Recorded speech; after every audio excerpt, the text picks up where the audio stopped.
This conference will now be recorded. Good morning બાળકો.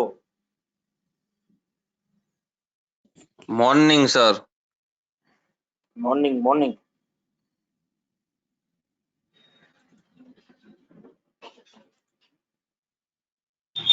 Sir ઉઠી ગયા ને તમે? હા બસ જો આવડી તારો એલાર્મ વાગ્યો ને એટલે હમણાં જ ઉઠ્યો. હજી એ મોઢું નથી જોયું.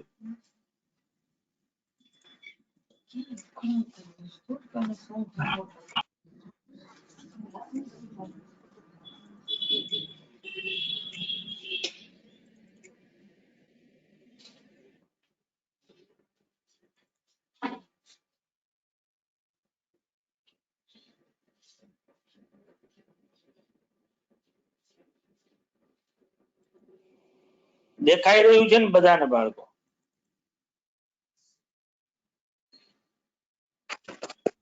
હા સર. જોયું જીવનનું ચક્ર જોયું તમે લોકોએ? જ્યાંથી ચાલુ કર્યું હતું ત્યાં જ પાછા આવી ગયા ને? આ જીવનમાં એવું જ છે સર. આંધળો પ્રેમ.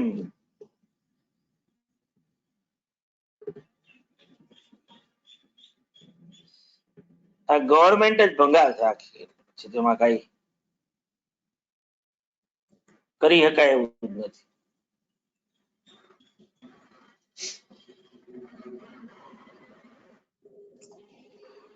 તો જુઓ બાળકો, આપણે ગઈકાલે રિવેલ્યુએશન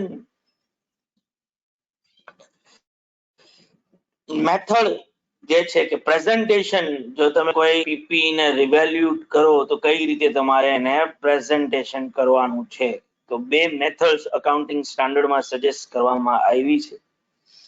આપણે એના ક્વેશ્ચન થી જ એ વસ્તુને પાછી સમજીએ છીએ.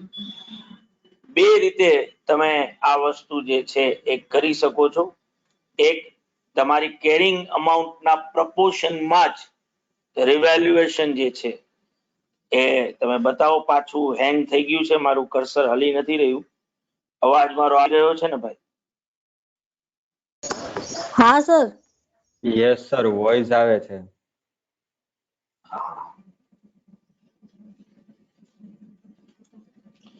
તો આપણે જે ગઈકાલે સમજાતા કે જો તમે પીપી ને રિવેલ્યુ કરવા માંગતા હો તો રિવેલ્યુએશન કરવા માટે ઓબ્વિયસલી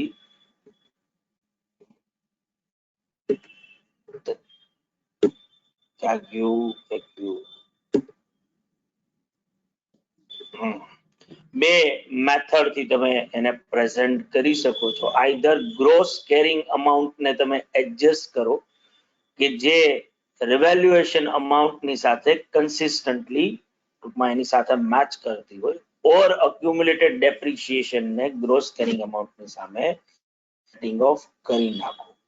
મેં તમને બે એક્ઝામ્પલ, બે મેથડ થી તમને એક એક્ઝામ્પલ થી સમજાવ્યું હતું કે જો એક એક્ઝિસ્ટિંગ પીપી 2000 ની છે અને ટિલ ડેટ સુધી 1000 નું ડેપ્રિસિએશન તમે ક્લેમ કરી લીધું છે તો બુકમાં એની કેરિંગ અમાઉન્ટ 1000 ની હશે. આ 1000 ને હવે તમે 2500 થી રિવેલ્યુ કરી રહ્યા છો. તો ફર્સ્ટ મેથડ જે એએસ ના અંદર સજેસ્ટ કરવામાં આવી છે એ શું કે છે તો કે એ ઓબ્વિયસલી કે છે કે તમે ગ્રોસ કેરિંગ અમાઉન્ટ ને એડજસ્ટ કરો. કઈ રીતે તો કે જે રિવેલ્યુએશન ઓફ પ્રોપર્ટી સાથે કન્સિસ્ટન્ટ થતી. તો અત્યારે મારી પાસે 2500 જે અમાઉન્ટ જે છે એ મારી ગ્રોસ કેરિંગ અમાઉન્ટ નથી, એ સિમ્પલ કેરિંગ અમાઉન્ટ જે 1000 ના મારે 2500 કરવા છે.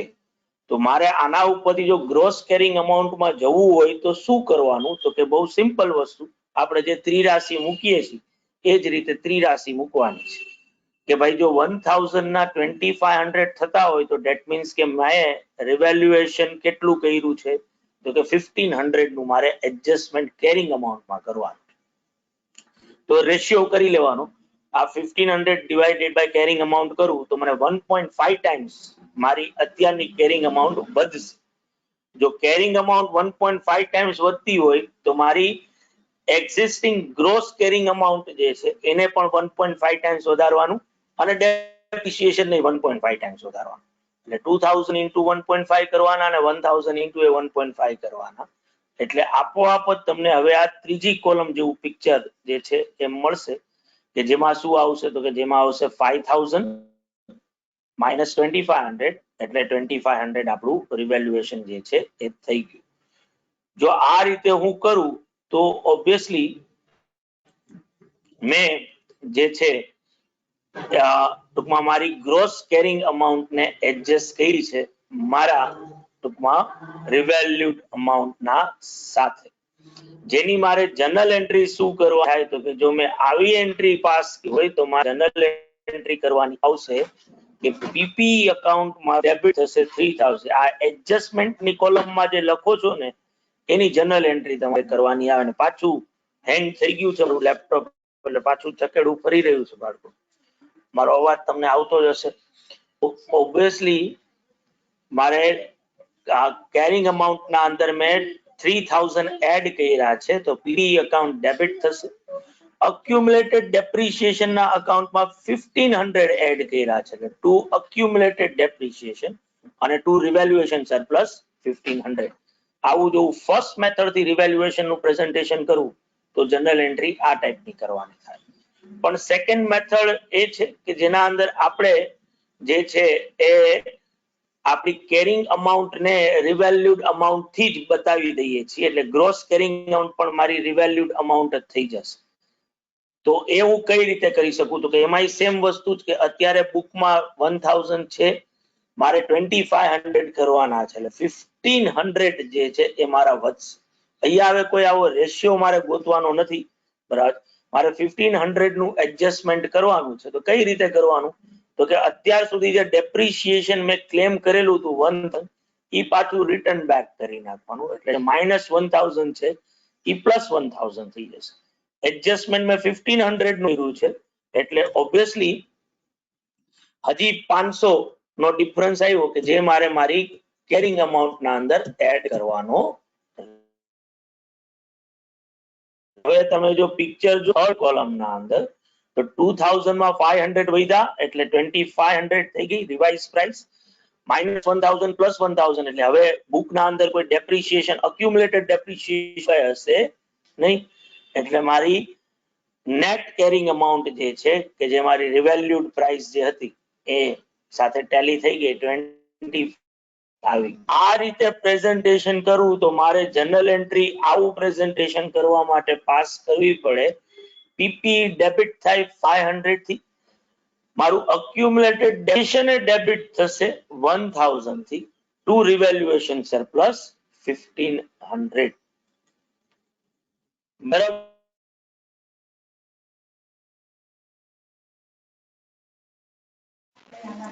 સર આ સેકન્ડ મેથડ સર પ્રોપર નથી સમજાતી.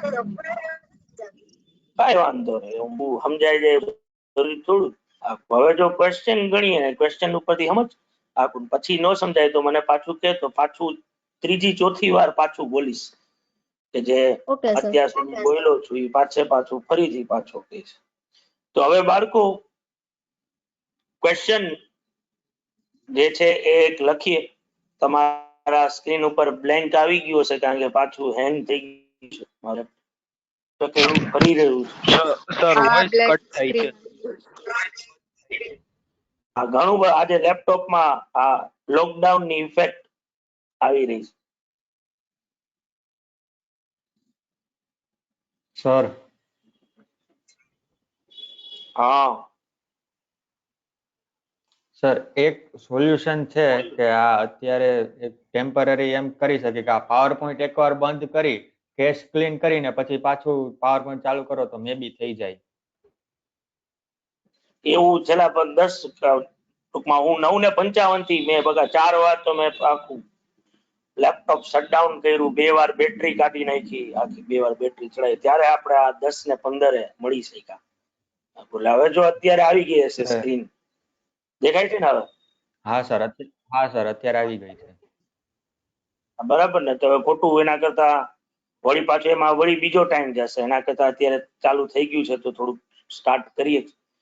તો જો બાળકો ક્વેશ્ચન છે આવો, એક્સે રિવેલ્યુડ કરી છે એની પીપી ને, કે જેની કેરિંગ અમાઉન્ટ હતી 600, બરાબર, વિથ અક્યુમ્યુલેટેડ ડેપ્રિસિએશન ઓફ 400 ટુ 1500 આપણે કરેલું છે.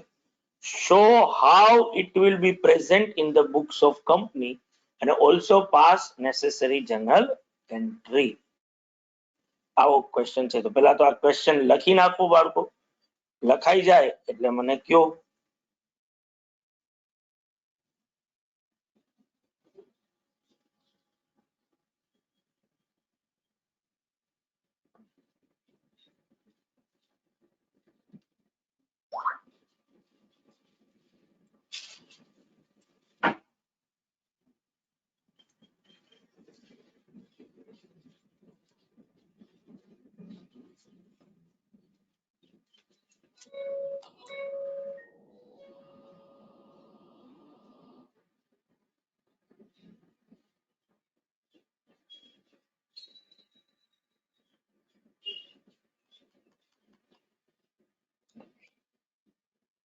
સામે તો જો.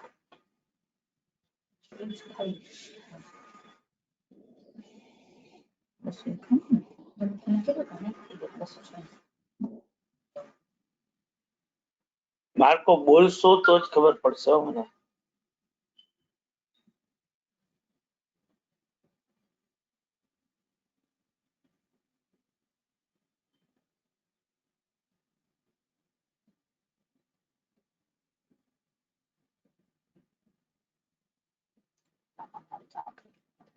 ડન. ડન. થઈ ગયું. Done. Done, sir. Very good good, ગજબ ગજબ. તો બાળકો અત્યારે બુકમાં કેરિંગ અમાઉન્ટ છે 600, બરાબર, અને ઓબ્વિયસલી આપણે depreciation અત્યાર સુધી 400 બતાવેલું છે. ધેટ મીન્સ કે બુકમાં ટોટલ કેરિંગ અમાઉન્ટ કેટલી હોવી જોઈએ, ગ્રોસ કેરિંગ અમાઉન્ટ એની, તો કે ગ્રોસ કેરિંગ અમાઉન્ટ એની 1000 ની હોવી જોઈએ. 1000 માંથી 400 નું ડેપ્રિસિએશન લેસ થયું એટલે 600 છે. આ 600 ના હવે આપણે કેટલા રિવેલ્યુડ કરી રહ્યા છીએ, તો કે રિવેલ્યુડ કરીને એને બતાવી રહ્યા છીએ 1500 થી. તો so how it will present, તો ધેટ મીન્સ કે કેટલો વધારો થઈ રહ્યો છે. તો કે 900 નો, બરાબર છે. તો પેલી મેથડ એવી છે કે તમે આ 900 જે કેરિંગ અમાઉન્ટમાં વધ્યા ને, એટલે 600 ની કેરિંગ અમાઉન્ટ કેટલી થઈ, તો કે 900 વધી રહી છે. એટલે 600 ની જે વેલ્યુ છે એમાં 900 નો વધારો થઈ રહ્યો છે. કેટલા ટાઈમ્સ વધારો થઈ રહ્યો છે, તો કે 1.5 ટાઈમ્સ વધારો થઈ રહ્યો છે. તો આ 1.5 ટાઈમ્સ જે છે એ ઇન્ક્રીઝ તમે તમારી ગ્રોસ કેરિંગ અમાઉન્ટમાં આપો અને અક્યુમ્યુલેટેડ ડેપ્રિસિએશનમાં આપો. તો ગ્રોસ કેરિંગ અમાઉન્ટ જો 1000 હોય તો એના 1.5 ટાઈમ્સ કરો તો એમાં 1500 વધે, અને અક્યુમ્યુલેટેડ ડેપ્રિસિએશન 400 હોય એના 1.5 ટાઈમ્સ કરો તો એ 600 વધે. તો ગ્રોસ કેરિંગ અમાઉન્ટ જે છે એ 1500 થી વધશે અને અક્યુમ્યુલેટેડ ડેપ્રિસિએશન 600 થી વધશે, એટલે એની નેટ ઇફેક્ટ આવશે 900 ની, બરાબર. એટલે હવે ગ્રોસ કેરિંગ અમાઉન્ટ જે છે એ કેટલી થઈ જશે, તો કે 1000 માં 1500 એડ થયા એટલે 2500, 400 માં 600 એડ થયા એટલે 1000 નું ડેપ્રિસિએશન, એટલે મારી નેટ કેરિંગ અમાઉન્ટ 1500 ની જે છે એ થઈ ગઈ, બરાબર. એટલે ઓબ્વિયસલી આપણે જે પ્રપોર્શનમાં આપણી કેરિંગ અમાઉન્ટ વધી રહી છે એ સેમ પ્રપોર્શનમાં આપણે ગ્રોસ કેરિંગ અમાઉન્ટ અને અક્યુમ્યુલેટેડ ડેપ્રિસિએશન ને પણ શું કરી રહ્યા છીએ, વધારી રહ્યા છીએ. આ આપણી ફર્સ્ટ મેથડ થાય.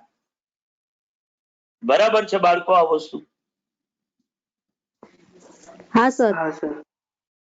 તો પેલા તો જો અત્યારે, કારણ કે ઓલું પાછું ચેન્જ કરીશ ને એટલે મેં ઓલું ટેબલ ઉપર નથી લઈ ગયો, પેલા મેં તમને એમને એમ સમજાવી દીધું. પેલા તમારે આટલું લખવાનું છે. તો આમાં ક્યાંય તમને નો વાંચવામાં ક્યાંય તકલીફ થાય તો મને કહેજો, તો હું તમારા માટે રીડ આઉટ કરી દઈશ. બરાબર. તો પેલા તો લખો, નીચે લખો, પછી મેથડ નંબર 1 કે જેનું આ ટાઇટલ છે, આટલું લખાઈ જાય એટલે ઓલા ટેબલ ઉપર જઈએ.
લખાઈ ગયું બાળકો?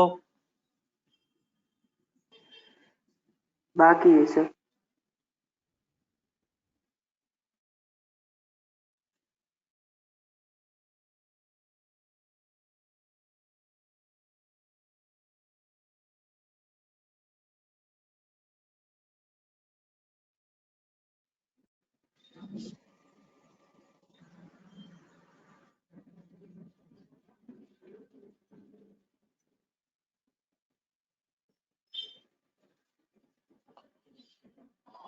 પાછું ચકેડું ફરવા માંડ્યું છે. એક જ મિનિટ, હમણાં હરખું થઈ જા.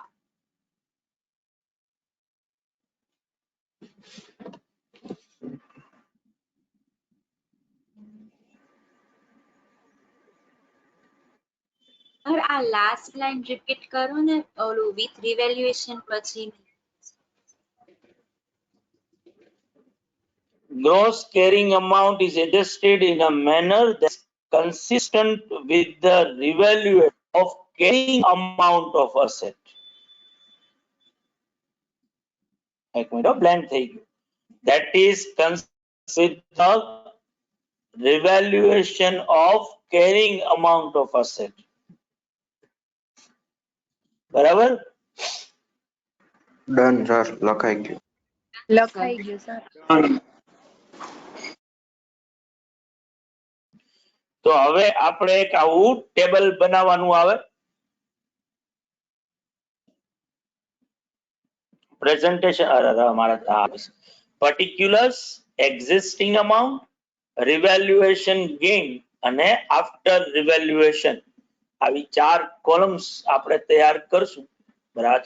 particulars ના અંદર cost oblique revalued amount, બરાબર, less accumulated depreciation, એટલે carrying amount oblique revalued amount જે છે લખવાની થાય. એક્ઝિસ્ટિંગ ના અંદર અત્યારે 1000 ની કોસ્ટ હતી, 400 નું accumulated depreciation ઓલરેડી આપણે ક્લેમ કરી ચૂક્યા છીએ, એટલે 600 આપણી બુકમાં કેરિંગ અમાઉન્ટ હોય. આ 600 ના આપણે 1500 કર્યા છે. ધેટ મીન્સ કે 900 આપણો શું છે, રિવેલ્યુએશન ગેઇન થયો. તો આ કેરિંગ અમાઉન્ટ માં આપણે કેટલો વધારો કરી રહ્યા છીએ? 900 નો વધારો કરી રહ્યા છીએ. તો એનો રેશિયો કરી નાખવાનો. 1.5 ટાઈમ્સ કેરિંગ અમાઉન્ટ વધી રહી છે. જો 1.5 ટાઈમ્સ કેરિંગ અમાઉન્ટ વધતી હોય તો ગ્રોસ કેરિંગ અમાઉન્ટ ને 1.5 ટાઈમ્સ વધારવાની અને અક્યુમ્યુલેટેડ ડેપ્રિસિએશન ને 1.5 ટાઈમ્સ વધારવાની. તો 1000 ના 1.5 ટાઈમ્સ કરીએ તો 1500 અને 400 ના 1.5 ટાઈમ્સ કરીએ તો 600. 1500 એડ થાય ને 600 લેસ થાય એટલે નેટ ઇફેક્ટ આવે 900 ની. અને હવે જો ટોટલ માં જઈએ તો 1000 પ્લસ 1500 એટલે 2500 થયા. 400 પ્લસ 600 એટલે 1000 એટલે 1500 આપણી રિવેલ્યુડ અમાઉન્ટ આવી ગઈ. બરાબર. આટલો ચેન્જ આજે થર્ડ કોલમ જે બનાવી છે ને આ ચેન્જ આપણે કર્યો છે. આ ચેન્જ કર્યો છે એટલે આની જનરલ એન્ટ્રી થાય.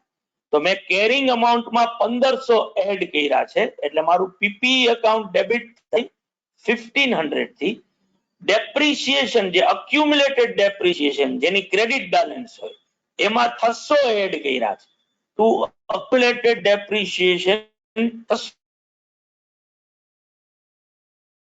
આવશે 900. તો ટુ રિવેલ્યુએશન સરપ્લસ 900 નરેશનમાં અસેટ ઇઝ રિવેલ્યુડ. અહીંયા સુધી કોઈને પણ ન સમજાણું હોય કે જે આપણે અત્યાર સુધી 4 કે 5 વાર હું બોલી ચૂક્યો છું તો મને કયો. આ જે ટેબલ બનાવ્યું અને આ જે જનરલ એન્ટ્રી કરી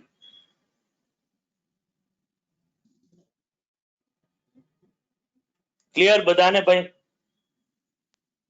યસ સર. હા સર ડન.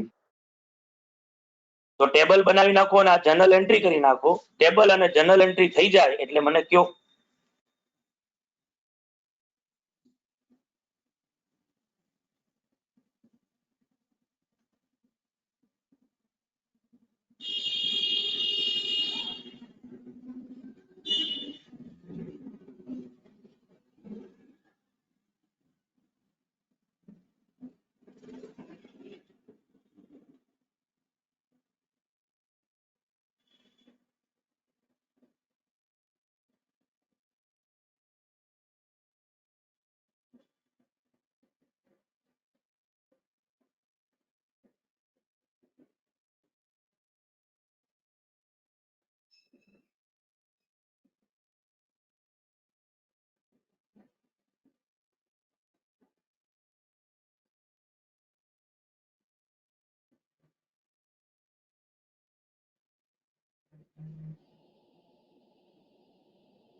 All right.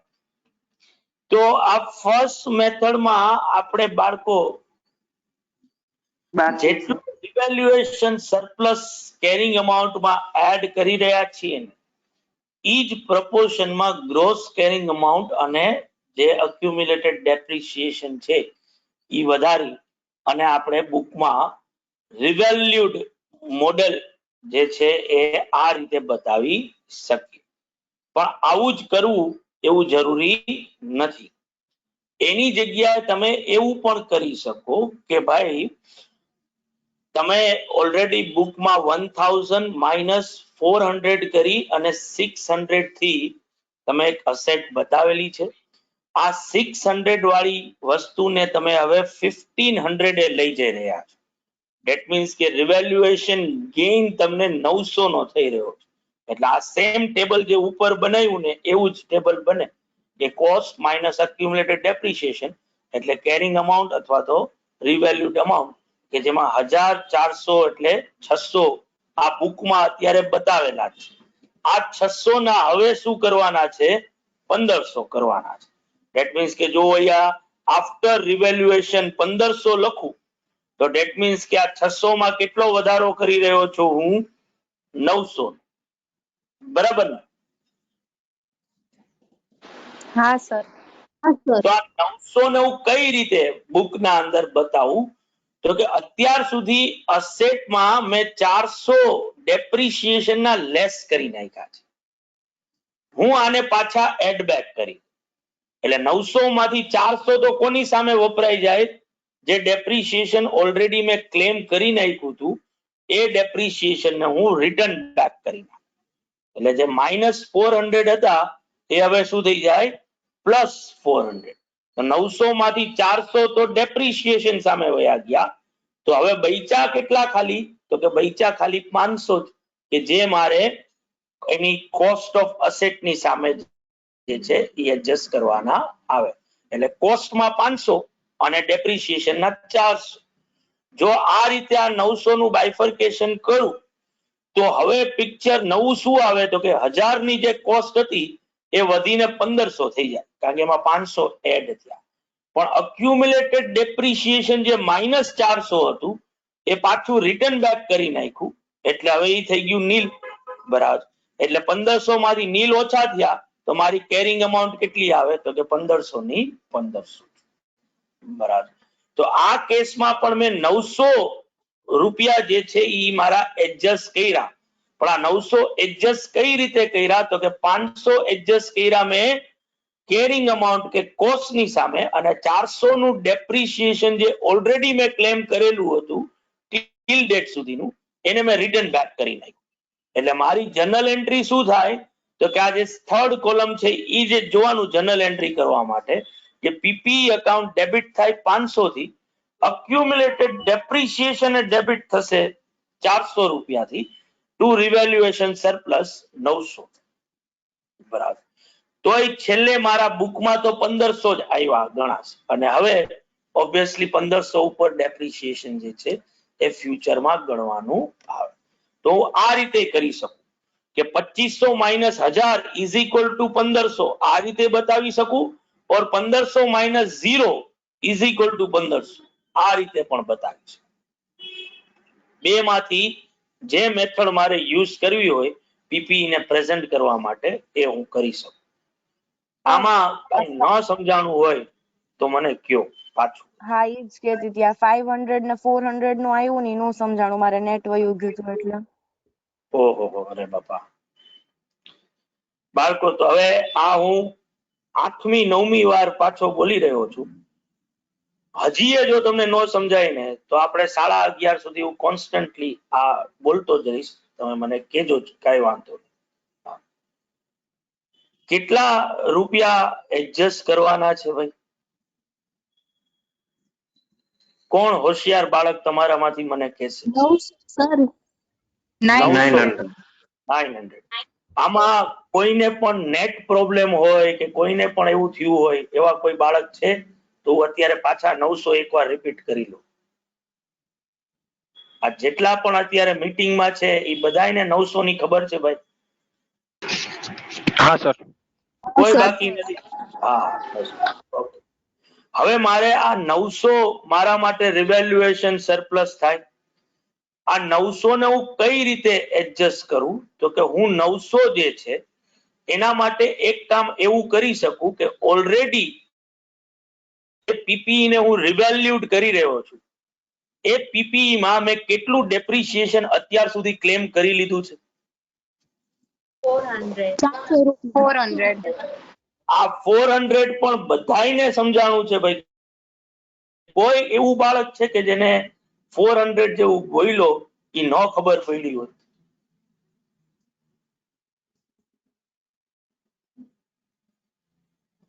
સમજાઈ ગયું સર. બરાબર ને? ઓકે. તો મારે સૌથી પહેલા શું કરવાનું? તો કે સૌથી પહેલા હું આવું કરી શકું કે જે 400 મેં માઇનસ કર્યા છે ને એ પાછા શું કરી નાખું? અસેટની કોસ્ટમાં એડ કરી નાખું. ઓર એમ ન સમજવું હોય તો આપણે એ રીતે સમજીએ કે અક્યુમ્યુલેટેડ ડેપ્રિસિએશન નું અકાઉન્ટ મારા બુકમાં કેટલા રૂપિયાથી બેલેન્સમાં બોલતું હશે? તો કે 400 ની બેલેન્સ થી બોલતું હશે. એની જે બેલેન્સ છે એ કેવી હશે? ડેબિટ હશે કે ક્રેડિટ હશે? તો કે ક્રેડિટ હશે, કારણ કે એટલું ડેપ્રિસિએશન લેસ થયું છે. બરાબર.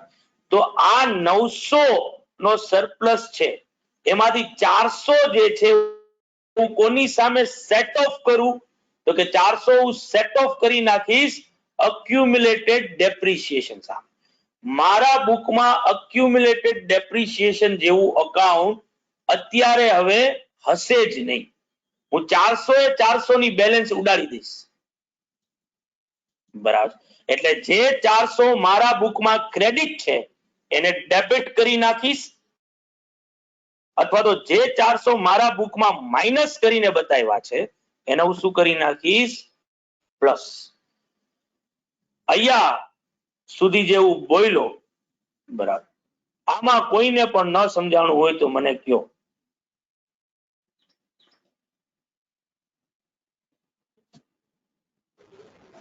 સમજાઈ ગયું સર.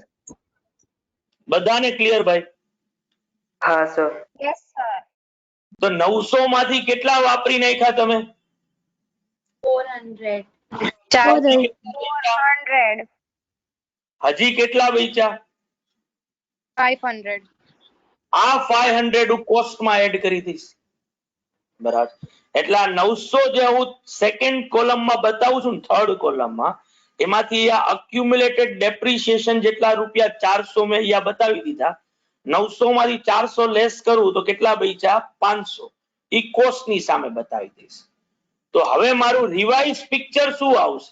તો કે મારી ઓરિજિનલ કોસ્ટ 1000 હતી, એમાં 500 એડ થયા, તો આફ્ટર રિવેલ્યુએશન ઈ અમાઉન્ટ કેટલી થઈ જશે? 1500. બરાબર.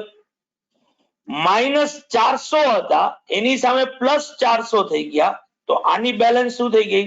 0. બરાબર. 1500 માંથી 0 જાય તો કેટલા બચે? 1500. બરાબર.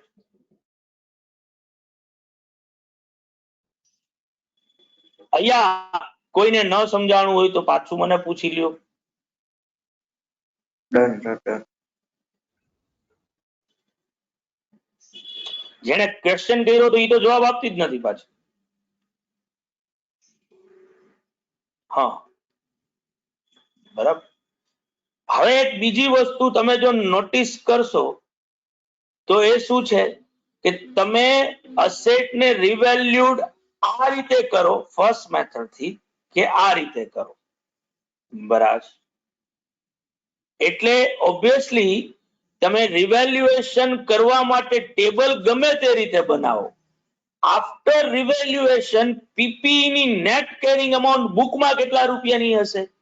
1500 ની હશે, બરાબર. ટેબલ નું પ્રેઝન્ટેશન અલગ અલગ હોઈ શકે, પણ રૂપિયા છેલ્લે કેટલા આવે? 1500 આવે, બરાબર. અને રિવેલ્યુએશન સરપ્લસ જે છે એ 900 જ આવશે. ખાલી આ 900 જે છે એ બે રીતે કરી શકાય. 1500 માઇનસ 600 કરો તોય 900 મળે, અને 400 પ્લસ 500 કરો તોય 900 જ મળે.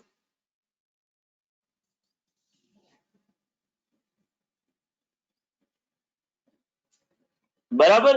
એટલે તમે જો આ મેથડ નું ટાઇટલ વાંચશો તો ટાઇટલ ઉપરથી તમને ખબર પડશે કે આપણે અક્યુમ્યુલેટેડ ડેપ્રિસિએશન ને શું કરીએ છીએ? Is eliminated against the gross carrying amount of asset. એટલે જેટલું ડેપ્રિસિએશન મેં અક્યુમ્યુલેટ કર્યું હતું એને આપણે ઇલિમિનેટ કરી રહ્યા છે. તો જે ક્રેડિટ છે એ ડેબિટ થઈ જશે, બરાબર, અથવા માઇનસ છે તો એ પ્લસ થઈ જશે. તો 900 માંથી 400 તો એની સામે વયા ગયા, તો પછી બચ્યા 500 કે જે મારે અસેટની કોસ્ટ સામે એડજસ્ટ કરવાના આવે. બધાને ક્લિયર બાળકો? હવે હજી પણ જો કોઈને ન સમજાવવું હોય તો મને પૂછો. પાકું છે ને બધાને? તો આ સેકન્ડ મેથડ નું ટાઇટલ લખો અને આ ટેબલ બનાવો.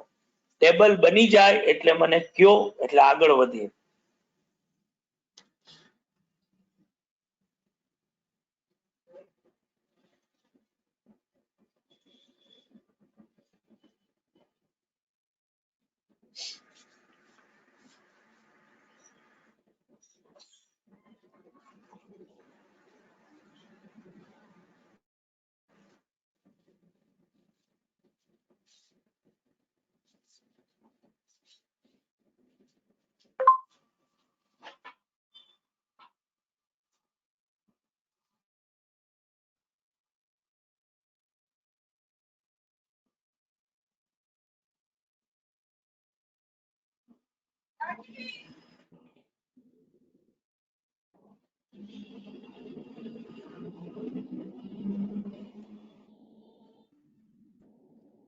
ઓકે બાળકો, ધાર્મી, એ ધાર્મી બોલાવે.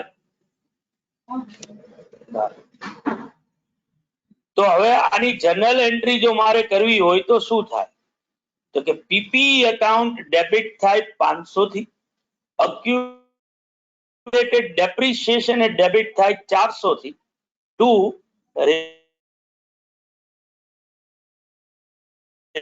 900 વેલ્યુએશન સરપ્લસ આવે. બરાબર છે બાળકો? તો આ જનરલ એન્ટ્રી કરી નાખો. સર પછી ઓલી પીડીએફ કરજો, ઓલી કરજો ને, બાકી હતું.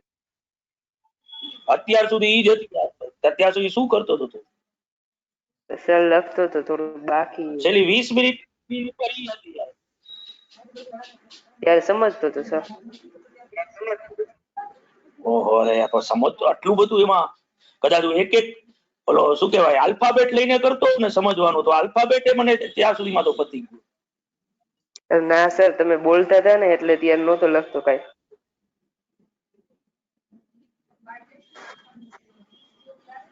ભાઈ આ લખાઈ ગઈ જનરલ એન્ટ્રી બધાને?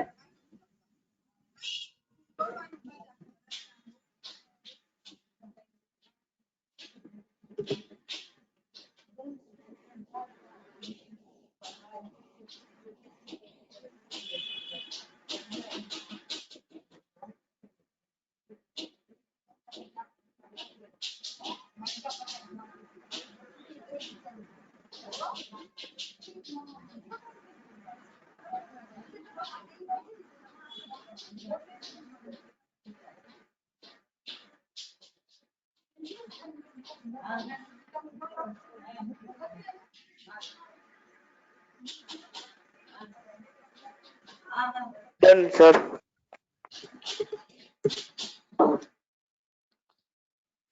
તો જો બાળકો એના પછીનો ક્વેશ્ચન કે જેમાં એન્ટિટી એ એક પીપી ની આઇટમ 50,000 રૂપિયાથી અક્વાયર કરી છે, જેના ઉપર ડેપ્રિસિએશન 20 વર્ષ સુધી આપણે ગણવાનું છે. 3 વર્ષ પછી આ એસેટને રિવેલ્યુટ કરી 60,000 રૂપીસ.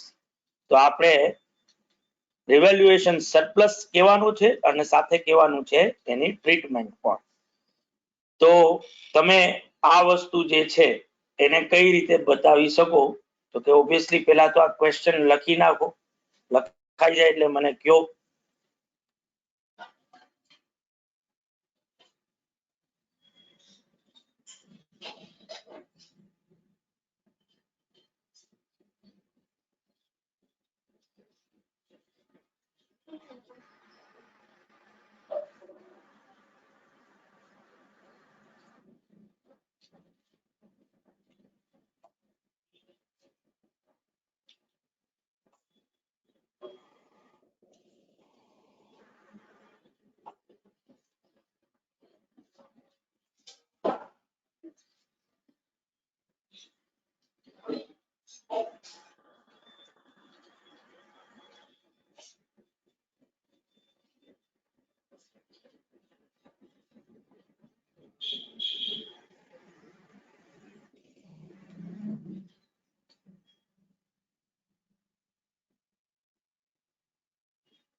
લખાઈ જાય એટલે કેજો ભાઈ.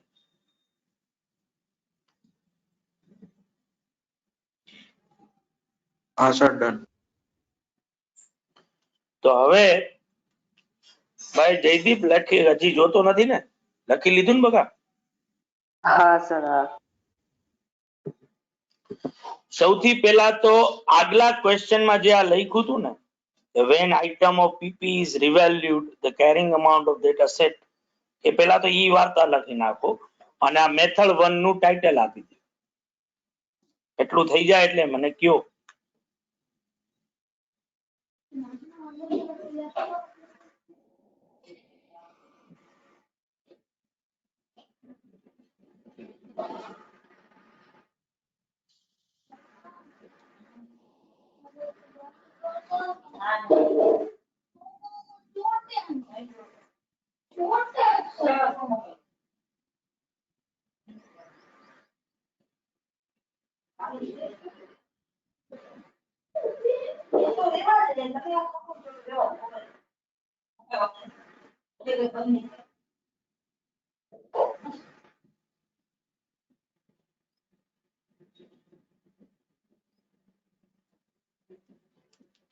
લખાઈ ગયું બાળકો?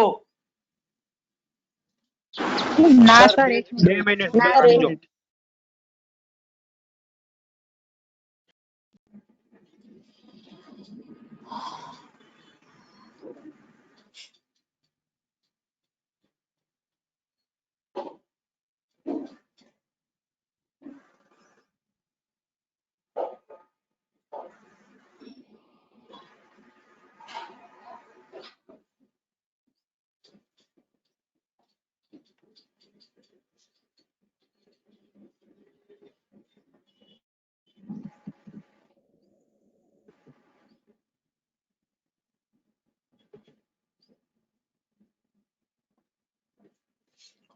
તો હવે તમે જો ટેબલ બનાવો ફર્સ્ટ મેથડ પ્રમાણે, તો પર્ટિક્યુલર્સ, એક્ઝિસ્ટિંગ અમાઉન્ટ, રિવેલ્યુએશન, ગેઇન અને આફ્ટર રિવેલ્યુએશન. ઓરિજિનલ કોસ્ટ 50,000 ની હતી અને 3 વર્ષ સુધીનું અક્યુમ્યુલેટેડ ડેપ્રિસિએશન, જો યુઝફુલ લાઈફ 20 વર્ષની હોય તો 7500 રૂપીસ તમે અક્યુમ્યુલેટેડ ડેપ્રિસિએશન ઓલરેડી અત્યાર સુધી ક્લેમ કરી લીધું હોય, એટલે બુકમાં એની વેલ્યુ હોય 42,500.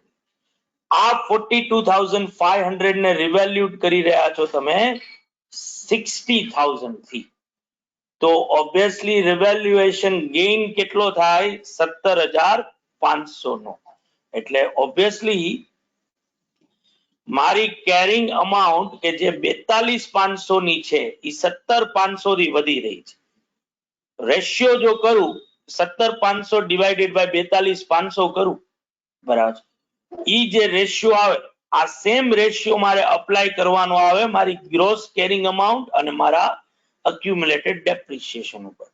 એટલે હું 50,000 ને એ રેશિયો થી મલ્ટીપ્લાય કરું ને તો 20,500 મને રિવેલ્યુએશન ગેઇન મળશે, બરાબર, અને અક્યુમ્યુલેટેડ ડેપ્રિસિએશન 7,500 એને એ રેશિયો થી મલ્ટીપ્લાય કરું તો 3,000 આવશે. એટલે કોસ્ટમાં 20,500 વધારવાના થશે અને અક્યુમ્યુલેટેડ ડેપ્રિસિએશનમાં 3,000 વધારવાના થાય, એટલે નેટ ઇફેક્ટ 17,500 ની આવે.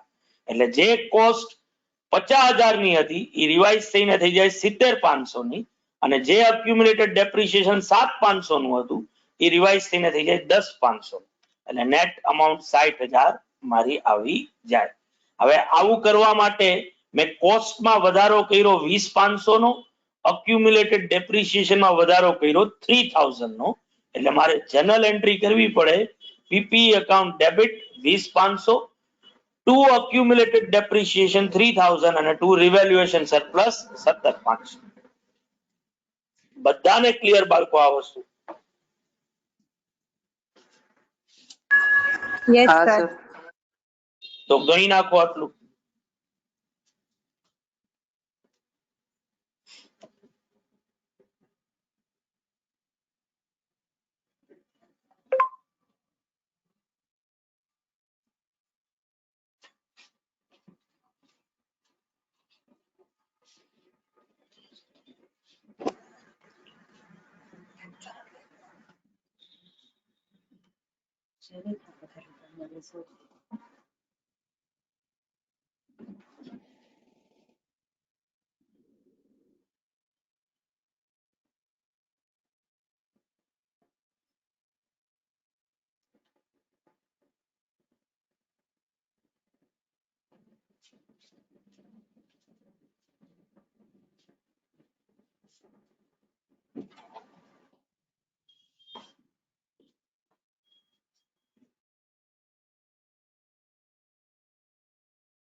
હંધાઈ ને બાળકો? ના સર. જનરલ એન્ટ્રી બહાર.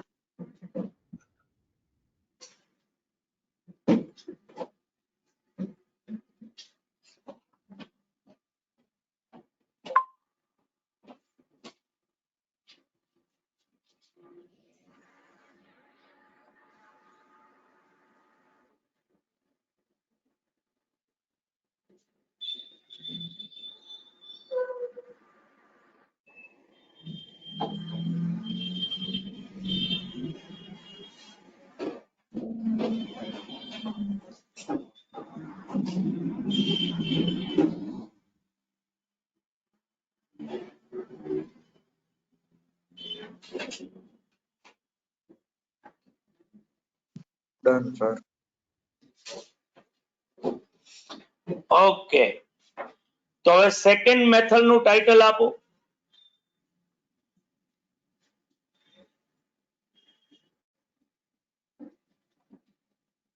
આ ટાઇટલ આપવાનું, accumulated depreciation is eliminated against gross carrying amount of asset.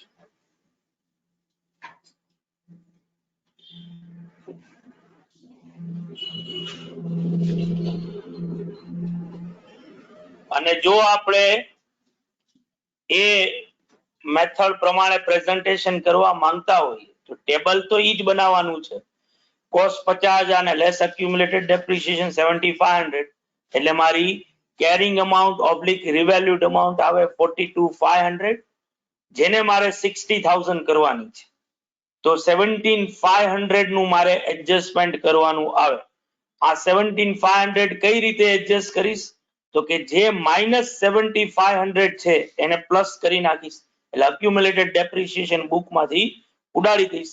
તો 17,500 માંથી 7,500 તો અહીંયા વપરાઈ ગયા, તો બાકીના 10,000 જે છે ઈ કોસ્ટમાં એડ થાય. તો 50,000 ની કોસ્ટ થઈ જાય 60,000, accumulated depreciation થઈ જાય 0, એટલે revalued amount આવી જાય 60,000 રૂપિયાની.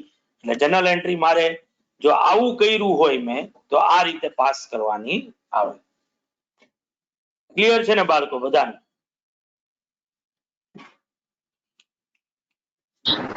હા સર.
હું કહું છું ખાલી આ કોલ વેચીને દૂરનો કોલ લઈ.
Sir.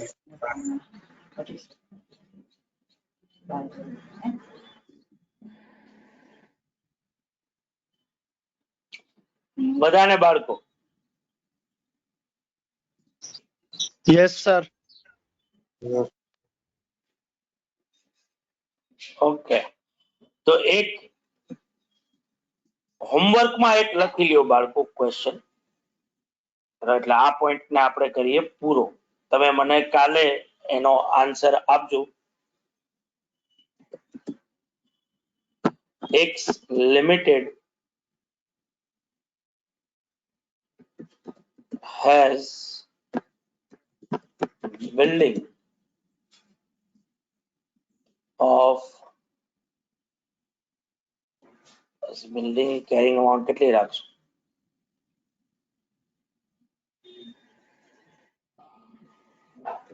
With carrying amount 95,000 rupees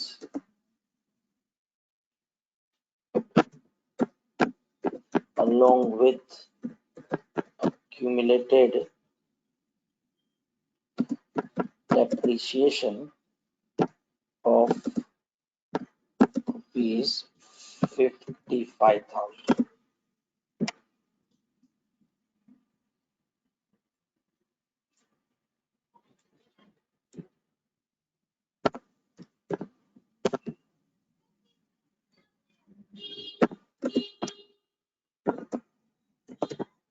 X Limited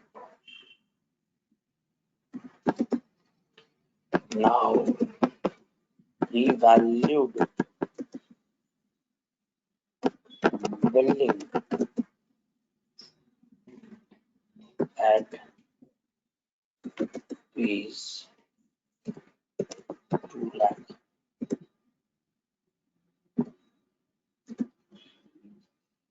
Show how X Limited present building in its book also as accessory journal entry.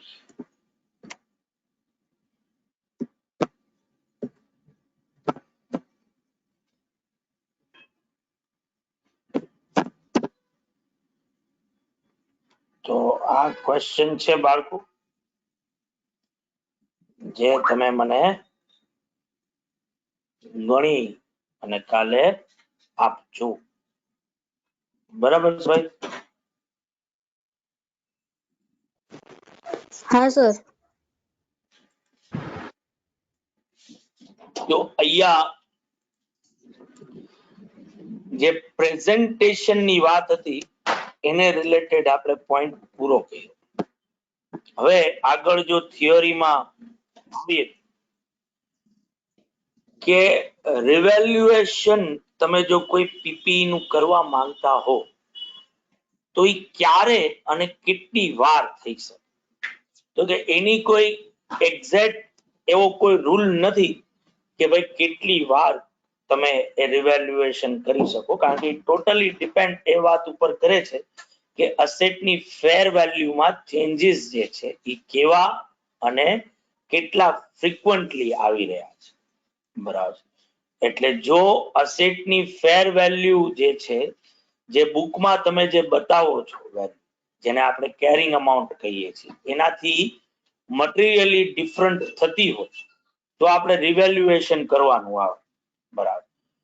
જો આ જે ચેન્જ જે છે ફેર વેલ્યુમાં, જે બુકમાં કેરિંગ અમાઉન્ટ છે એના કરતા ફેર વેલ્યુ જે છે એ ફ્રીક્વન્ટલી ચેન્જ થતી હોય, બરાબર, અને બહુ વોલેટાઇલ ચેન્જીસ એના અંદર આવતા હોય, બરાબર, તો એટલીસ્ટ આપણે એકવાર તો એને રિવેલ્યુડ વર્ષમાં કરવી જ જોઈએ.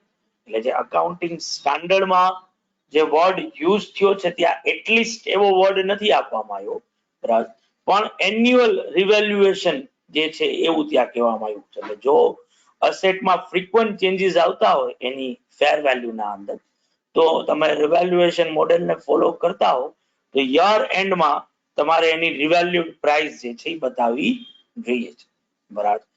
પણ જો આવા ફ્રીક્વન્ટ ચેન્જીસ જે છે એ એટલા બધા ન હોય અથવા ચેન્જીસ આવતાય હોય પણ એ મટીરિયલ અમાઉન્ટના ન હોય, બરાબર, તો ઓબ્વિયસલી એવી પીપીઈ ને તમે રિવેલ્યુડ કરી શકો છો 3 or 5 યર્સના બ્લોકમાં. એટલે એવરી 3 યર્સે અથવા તો એવરી 5 યર્સે તમે તમારી પીપીઈ ને રિવેલ્યુડ જે છે એ કરી શકો છો, બરાબર. એટલે તમારે રિવેલ્યુએશન જે આપણે રિવેલ્યુએશન કરવાનું થાય તો તમે કેટલી વાર કરી શકો તો કે એન્યુઅલ રિવેલ્યુએશન કરવું જોઈએ જો ફ્રીક્વન્ટ ચેન્જીસ આવતા હોય ફેર વેલ્યુના અંદર.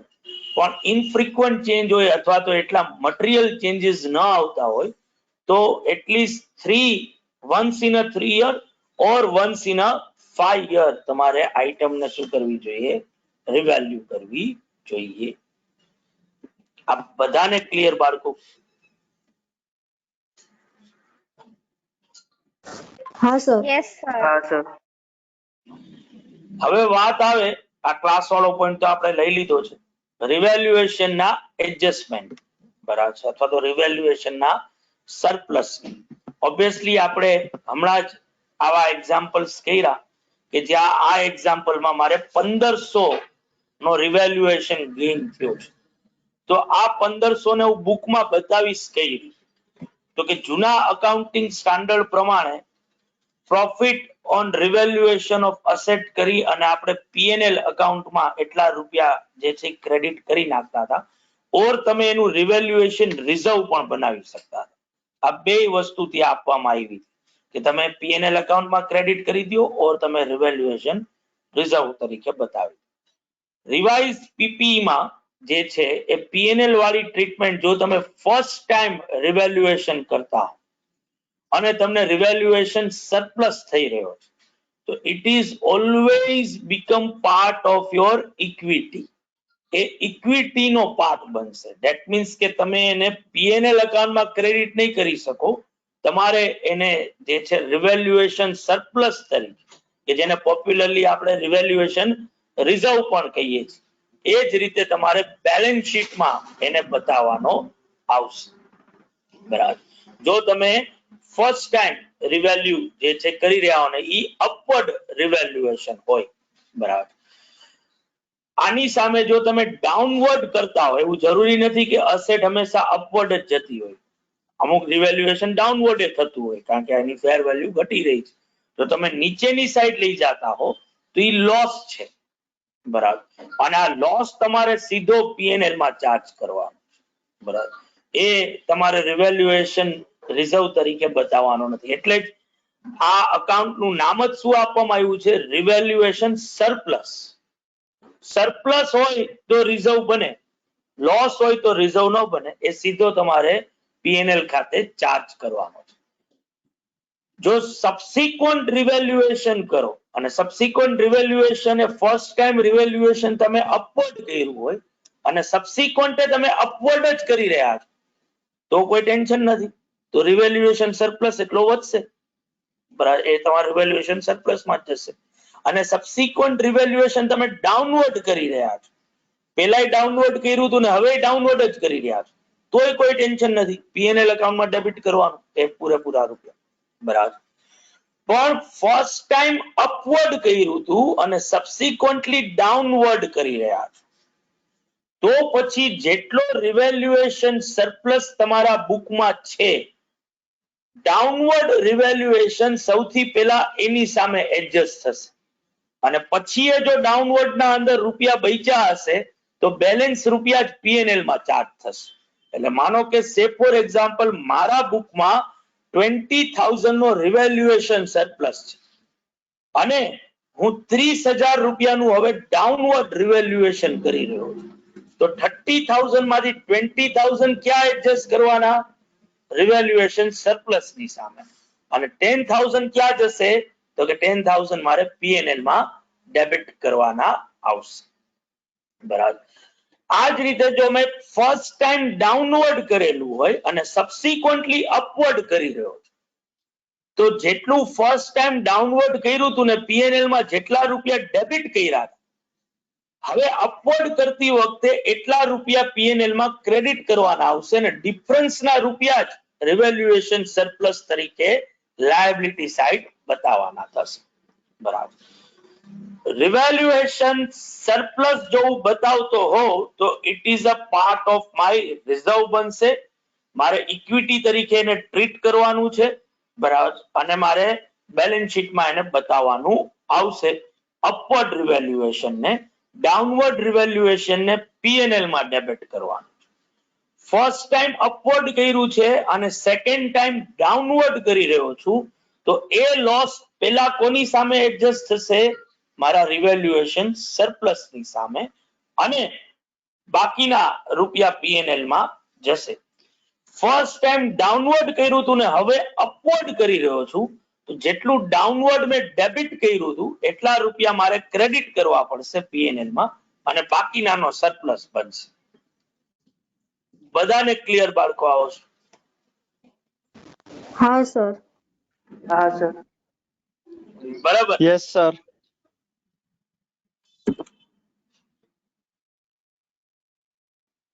હવે ઓબ્વિયસલી આપણે ડી રેકોગ્નિશન નો જ્યારે પોઈન્ટ લઈશું, અસેટ ને આપણે વેચીએ, બરાબર, ત્યારે જો તમારા બુકમાં જો રિવેલ્યુએશન સરપ્લસ હોય, બરાબર, તો આ રિવેલ્યુએશન સરપ્લસ ને તમારે ક્યાં બતાવવાનો થશે? તો કે તમારે એને રિટેન અર્નિંગ તરીકે transfer, it is a part of your general reserve બની જશે. હોલ સરપ્લસ જે છે એ ડાયરેક્ટલી ક્યાં જશે? રિટેન અર્નિંગ તરીકે વયું જશે when asset is derecognized. બરાબર. જ્યારે અસેટ ને તમે ડીરેકોગ્નાઇઝ કરશો, બરાબર, તો જેટલો સરપ્લસ છે એ બધો તમારે રિટેન અર્નિંગ તરીકે બતાવવાનો આવશે. એ જ્યારે ડીરેકોગ્નિશન નો પોઈન્ટ લઈશું ત્યારે પાછું આને વ્યવસ્થિત રીતે સમજીશું. અત્યારે ખાલી એટલું જ રાખીએ કે અપવર્ડ રિવેલ્યુએશન સરપ્લસ તરીકે ક્રેડિટ કરવાનું, ડાઉનવર્ડ રિવેલ્યુએશન પીએનએલ માં ડેબિટ થશે. ફર્સ્ટ ટાઈમ અપવર્ડ અને સબસિક્વન્ટલી ડાઉનવર્ડ, તો ઓબ્વિયસલી જેટલા ડાઉનવર્ડ કરીએ છીએ એ રૂપિયા સૌથી પહેલા એડજસ્ટ થશે સરપ્લસ અમાઉન્ટ સામે, અને બાકીના પછી પીએનએલ માં જશે. ફર્સ્ટ ટાઈમ ડાઉનવર્ડ અને હવે અપવર્ડ કરી રહ્યા છીએ, તો જેટલા રૂપિયા પીએનએલ માં ડેબિટ કર્યા છે એટલા રૂપિયા ક્રેડિટ કરવા પડશે, અને બાકીનો ડિફરન્સ જ રિવેલ્યુએશન સરપ્લસ તરીકે આવશે. બરાબર. તો આ રિવેલ્યુએશન વાળા પાર્ટ ની આપણે ટૂંકમાં ટ્રીટમેન્ટ જે છે એ સમજ્યા છે.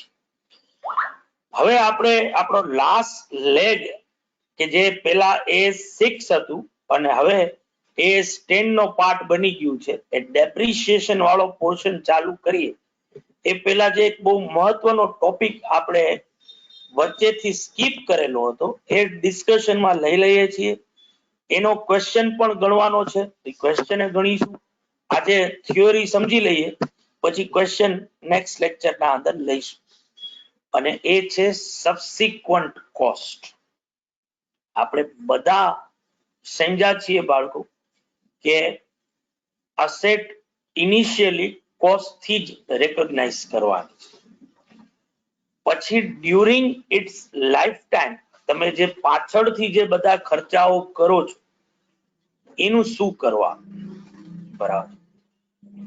ઓબ્વિયસલી અસેટ ને એની અપ ટુ ડેટ કન્ડિશનમાં રાખવા માટે તમે જે day to day servicing cost તમે જો કરતા હો, બરાબર, રેગ્યુલર જે રિપેર્સ એન્ડ મેન્ટેનન્સ થાય છે, આ ને તમારા પીપી સાથે કોઈ લેવા દેવા નથી.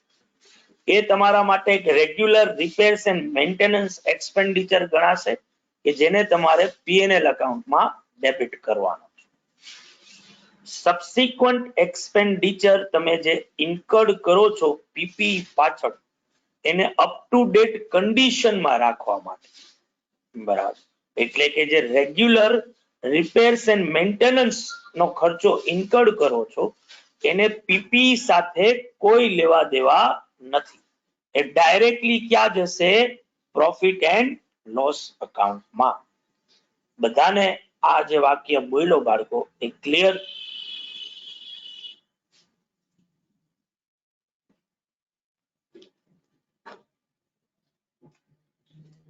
હા સર. પાકું ને?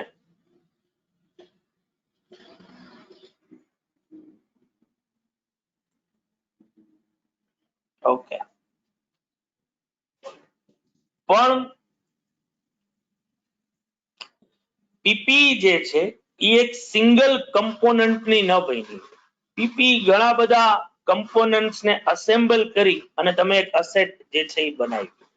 જેમ કે આપણે બિલ્ડિંગ ની જ વાત કરીએ તો બિલ્ડિંગ જે છે એ ખાલી એક ખોખું ન હોય. બિલ્ડિંગ ના અંદર લિફ્ટ પણ છે, બિલ્ડિંગ ના અંદર રૂફટોપ છે, બરાબર. નંબર ઓફ બીજી આઇટમ્સ છે કે જે એક આખી બિલ્ડિંગ ને બનાવે છે. આગળ ડેપ્રિસિએશનમાં આપણે જોઈશું કે ભાઈ જે પીપી ના કમ્પોનન્ટ્સ છે એ દરેકની પોતાની ઇન્ડિવિડ્યુઅલ યુઝફુલ લાઈફ છે, બરાબર. એટલે બિલ્ડિંગ કદાચ એઝ અ હોલ 30 વર્ષ તમારા માટે કામ કરવાની હોય, પણ બિલ્ડિંગ ની અંદર જે લિફ્ટ છે એની યુઝફુલ લાઈફ કદાચ 10 વર્ષ જ હોય. તો 10 વર્ષ પછી ઈ પેલા તમારે લિફ્ટ ને કદાચ શું કરવી પડે? રિપ્લેસ કરવી પડે, બરાબર. જેમ કે એરક્રાફ્ટ એક આઈડિયલ એક્ઝામ્પલ છે કે એરક્રાફ્ટ ની બોડી, એરક્રાફ્ટ નું એન્જિન, એરક્રાફ્ટ ના આપણે જે કહીએ કે ભાઈ એની સીટ્સ અને એના જે ગેલેજ ને એ બધું જે છે આખું, આ બધા એકબીજાથી અલગ અલગ છે. એ બધાનું કોમ્બિનેશન એરક્રાફ્ટ ના ટાયર્સ, આ બધાનું કોમ્બિનેશન એરક્રાફ્ટ બનાવે છે. તો એરક્રાફ્ટ ની બોડીની યુઝફુલ લાઈફ અલગ છે, એરક્રાફ્ટ ના ટાયર ની યુઝફુલ લાઈફ અલગ છે, એરક્રાફ્ટ ના એન્જિન ની યુઝફુલ લાઈફ અલગ છે. અને ટાઈમિંગ અગેન તમારે એને શું કરવા પડે? રિપ્લેસ કરવા પડે. જો આવા કોઈ મેજર તમે તમારા પીપી ના પાર્ટ્સ ને રિપ્લેસ કરી રહ્યા છો, બરાબર, તો એ પાર્ટ્સ તમે જે રિપ્લેસ કરી રહ્યા છો એની પાછળ જે ખર્ચો તમે કરો છો એ રિપ્લેસમેન્ટ કરવા પાછળ, એને આપણે રિપ્લેસમેન્ટ કોસ્ટ કહીએ છીએ. આ રિપ્લેસમેન્ટ કોસ્ટ તમારે એક્ઝિસ્ટિંગ પીપી ની કેરિંગ અમાઉન્ટમાં કેપિટલાઇઝ કરવાની થશે. જો એ પાર્ટ્સ પીપી ની ડેફિનેશન ને ફૂલફિલ કરતું હોય. પીપી ની ડેફિનેશન શું છે કે ભાઈ એમાંથી મોર ધેન 1 યર ની એની યુઝફુલ લાઈફ હોવી જોઈએ અને બિઝનેસ પર્પઝ માટે ઓબ્વિયસલી યુઝ થતું જોઈએ. પીપી ની ડેફિનેશન અને એનો રેકોગ્નિશન ક્રાઇટેરિયા શું હતો કે ભાઈ એ ઇકોનોમિક બેનિફિટ જે છે એ બિઝનેસને મળતો હોવો જોઈએ, બરાબર, મોર ધેન 1 અકાઉન્ટિંગ યર સુધી, અને કોસ્ટ એની રિલાયબલી મેઝર થતી હોવી જોઈએ. એટલે જો આજે હું એરક્રાફ્ટ નું એન્જિન રિપ્લેસ કરું છું તો એ મારા પીપી ના રેકોગ્નિશન ક્રાઇટેરિયાને 100% ફૂલફિલ કરે છે, બરાબર. કારણ કે એના લીધે હવે મારો ઇકોનોમિક ફ્લો જે છે એ વધશે. આ જૂનું ને જૂનું એન્જિન ચલાવતો રહે તો વહેલું એરક્રાફ્ટ પૂરું થઈ જાય. એની જગ્યાએ નવું એન્જિન આવી જાય તો એરક્રાફ્ટ ની લાઈફમાં ઓવરઓલ શું થશે? વધારો થશે. તો ઇકોનોમિક બેનિફિટ મને મળવાનો છે એના લીધે, બરાબર. અને કેટલા રૂપિયાનું એન્જિન આવ્યું છે એની કોસ્ટ તો હું નક્કી કરી જ શકું છું. તો જો હું આવું એન્જિન રિપ્લેસ કરું તો માનો કે એન્જિન માટે મારે 50 લાખ રૂપિયાનો ખર્ચો કરવો પડ્યો છે. એરક્રાફ્ટ ની અત્યારે મારા બુકમાં વેલ્યુ 1.5 કરોડ રૂપિયાની છે. તો આ 1.5 કરોડમાં 50 લાખ રૂપિયા શું કરવાના થશે? એડ કરવાના આવશે. એને મારે કેપિટલાઇઝ કરવાના. એટલે બેઝિકલી એન્જિન નું રિપ્લેસમેન્ટ મારી day to day repairing cost નથી કે જેને હું પીએનએલ માં ડેબિટ કરું. એને મારે ડેબિટ ક્યાં કરવાનું છે? મારા પીપી ખાતે. પણ માથાકૂટ શું થાય કે આ પીપી ના અંદર ઓલરેડી એક એન્જિન તો હતું જ, જે 1.5 લાખ રૂપિયાની વેલ્યુ જે છે ઓરિજિનલી આ એરક્રાફ્ટ 5 કરોડ રૂપિયાનું હતું. જ્યારે લીધું હતું ને ત્યારે એની પાછળ ખર્ચો કેટલો કર્યો હતો? Total 5 crore rupees. અને આ 5 કરોડ માંથી ઈ સમયે એન્જિન જે છે ઈ 40 લાખ રૂપીસ નું આવ્યું. એટલે 5 કરોડ માં 40 લાખ રૂપીસ તો એન્જિન ના હતા, જે ઓલરેડી મારા એરક્રાફ્ટ ની કોસ્ટ ના અંદર છે જ. હવે એ એન્જિન ને હું રિપ્લેસ કરી રહ્યો છું નવા એન્જિન સાથે.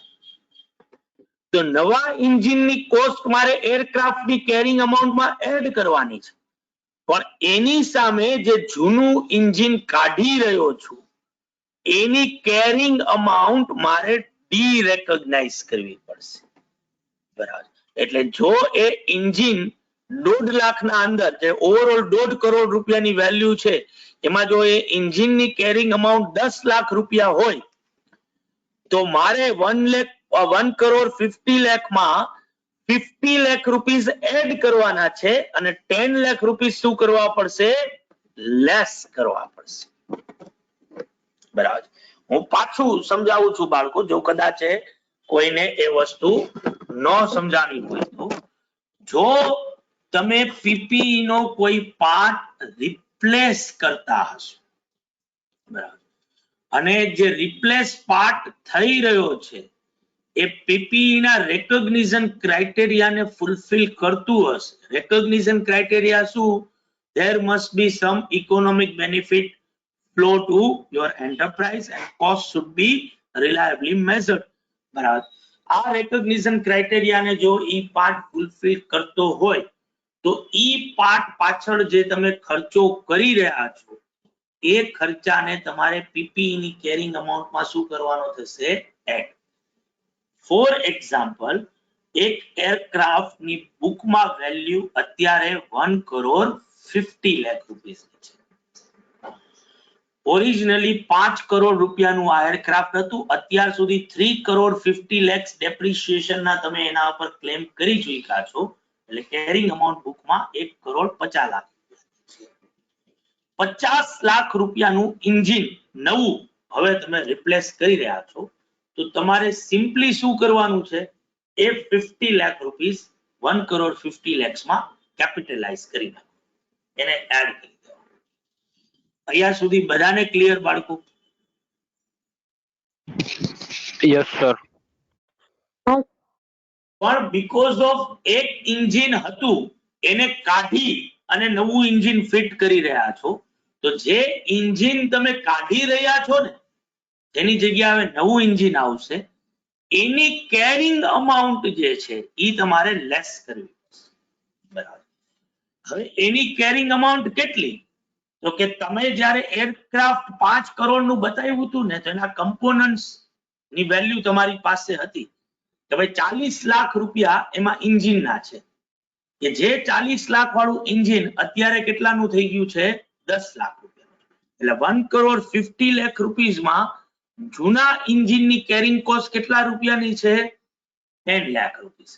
તે 10 લાખ રૂપીસ તમારે શું કરવા પડશે? લેસ કરવાના આવશે. એટલે હવે તમારું એરક્રાફ્ટ બુકમાં કેટલા રૂપિયાનું હશે? 1 કરોડ 90 લાખ રૂપીસ. અંધાઈને ક્લિયર આ વસ્તુ બાળકો? કોઈને પણ ન સમજાણું હોય તો મને કયો.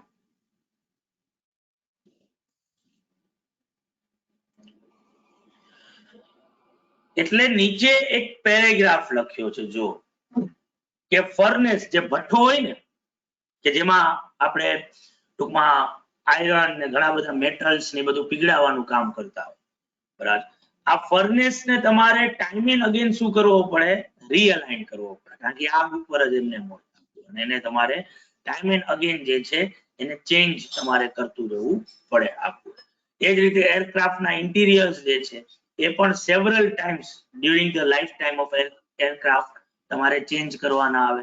તમારી પાસે જો કન્વેયર સિસ્ટમ છે, બરાબર, જેમ તમને ઓલા એરપોર્ટ નું એક્ઝામ્પલ આપ્યું હતું કે જ્યાં ઓલા બેલ્ટ ઉપર આપણો સામાન જે આવતો હોય તો એ આખું જે કન્વેયર સિસ્ટમ જે હતી એના ઉપર જે બેલ્ટ હતો એ belt over a period of time usage ના લીધે ઘસાય એટલે બેલ્ટ તમારે ચેન્જ કરવો પડે, એના વાયર્સ ચેન્જ કરવા પડે, બરાબર. તો આ બધું રિપ્લેસમેન્ટ કહ્યું કહેવાય.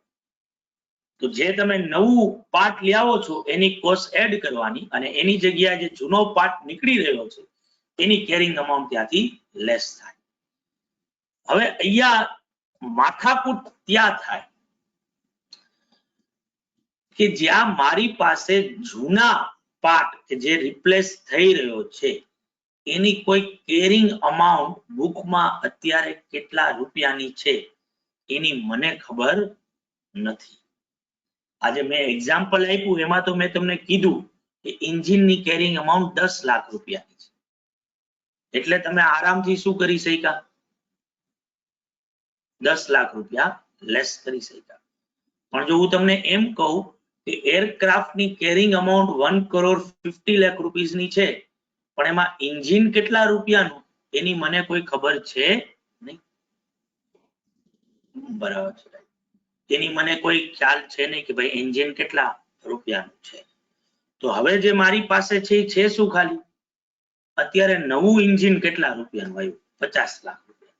પણ એની સામે જે જૂનું એન્જિન નીકળી રહ્યું છે એની કોસ્ટ શું, એના વિશે મને કાંઈ ખબર છે નહીં. આવા કેસમાં શું કરવા? તો કે આવા કેસમાં તમારે, અને હવે તમને ફાઉન્ડેશન ની વસ્તુ જે છે એ બધી યાદ આવી જોઈએ અને તમને ખબર પડવી જોઈએ કે શું કામ ફાઉન્ડેશનમાં તમે આવી બધી વસ્તુઓ શીખતા. તો આપણે ટાઈમ વેલ્યુ ઓફ મની નો કન્સેપ્ટ ફાઉન્ડેશનમાં કર્યો છે. અત્યારે FM માં પણ તમે એ ટાઈમ વેલ્યુ ઓફ મની કરી રહ્યા છો.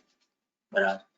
તો હવે શું કરવાનું કે જૂના એન્જિનની કેરિંગ અમાઉન્ટ ગોતવા માટે આપણે નવા એન્જિન પાછળ જે ખર્ચો કર્યો છે ને એને બેઝ બનાવશું. નવું એન્જિન કેટલા રૂપિયામાં આવ્યું છે? તો કે 50 લાખ રૂપિયા. બરાબર. આ 50 લાખ રૂપિયા આજે મેં વાપર્યા છે. જૂનું એન્જિન 10 વર્ષ પહેલા લીધેલું. જો આ નવું એન્જિન જે અત્યારે 50 લાખમાં લીધું છે એ જો 10 વર્ષ પહેલા લીધું હોત તો કેટલા રૂપિયાનું હોત? બરાબર છે. તો ધેટ મીન્સ કે જો જૂના એન્જિનના પોઈન્ટ ઓફ વ્યૂ થી જોવા જાવ ને તો જૂના એન્જિનના પોઈન્ટ ઓફ વ્યૂ થી 10 વર્ષ પછી આ એન્જિન કેટલા રૂપિયામાં આવ્યું ગણાય? 50 લાખમાં આવ્યું ગણાય. કારણ કે જૂનું એન્જિન 10 વર્ષ પહેલા લીધું હતું એને અત્યારે હવે રિપ્લેસ કરી રહ્યો છું 50 લાખ રૂપિયા. તો જૂના એન્જિનની જે ત્યારની કોસ્ટ છે એની ફ્યુચર વેલ્યુ 50 લાખ રૂપીસ. બરાબર. તો આ ફ્યુચર વેલ્યુ ને હું 10 વર્ષ પહેલાની વેલ્યુમાં કન્વર્ટ કરી નાખીશ.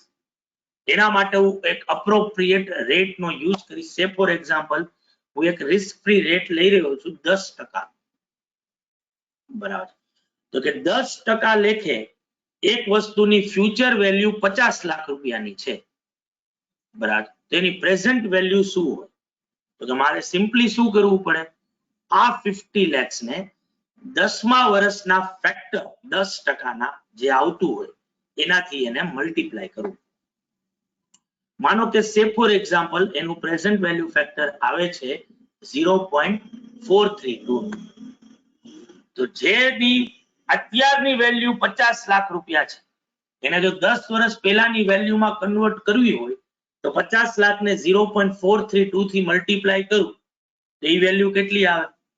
તો એ વેલ્યુ આવે અપ્રોક્સિમેટ. આપણે સૌથી સારું કરીએ, ખોટા ફ્રેક્શનમાં ન જઈએ. હું 0.5 કહું છું કે 0.5 આવે છે. તો એની 10 વર્ષ પહેલાની વેલ્યુ કેટલી હોય? તો કે 25 લાખ રૂપિયા. આ 25 લાખ ઉપર મારે 10 વર્ષનું ડેપ્રિસિએશન ગણવાનું. માનો કે 10 વર્ષનું ડેપ્રિસિએશન 10 લાખ રૂપિયા આવે છે તો એની બુકમાં કેરિંગ અમાઉન્ટ કેટલી હોય? 15 લાખ. તો 50 લાખ એડ કરવાના, 15 લાખ લેસ કરવાના. બરાબર. એટલે બેઝિકલી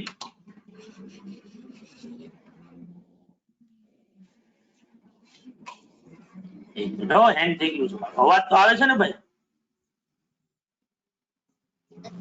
હા સર. યસ સર, અવાજ આવે છે. કેમ કર્સર નથી આવતું? ક્યાં ગયું ભાઈ? સર એક ડાઉટ છે. કોણ બોલે? સર હું ધ્રુવ. ડીટી ભાઈ, ડીટી આવ્યો ડીટી. હા બોલ બોલ બકા.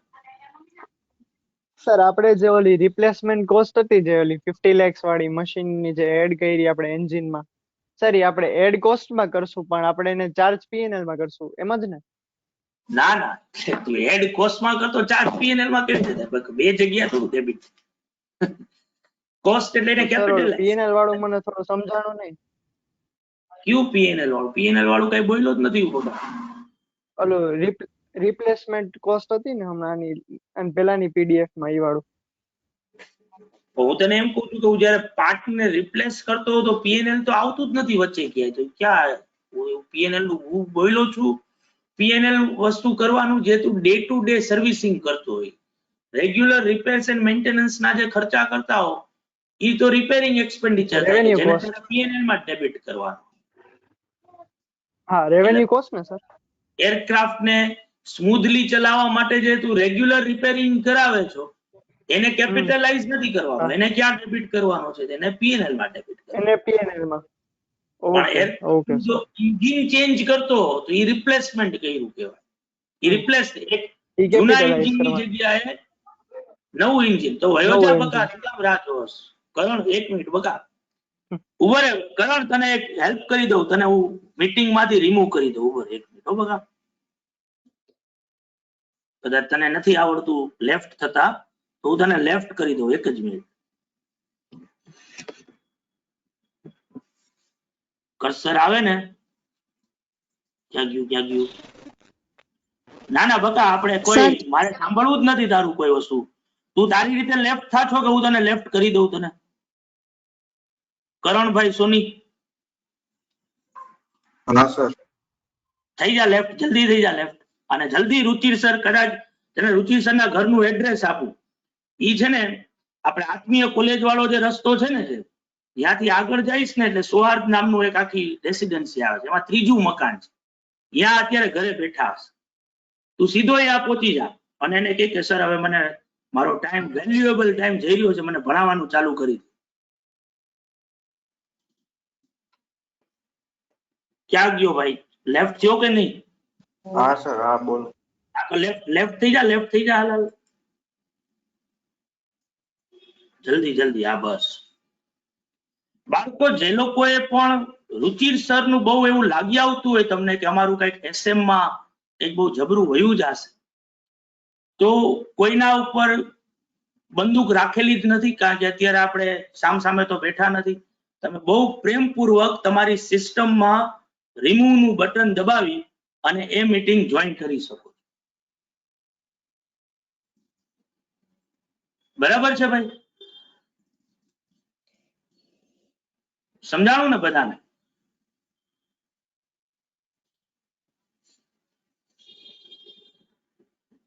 હા તો બાળો.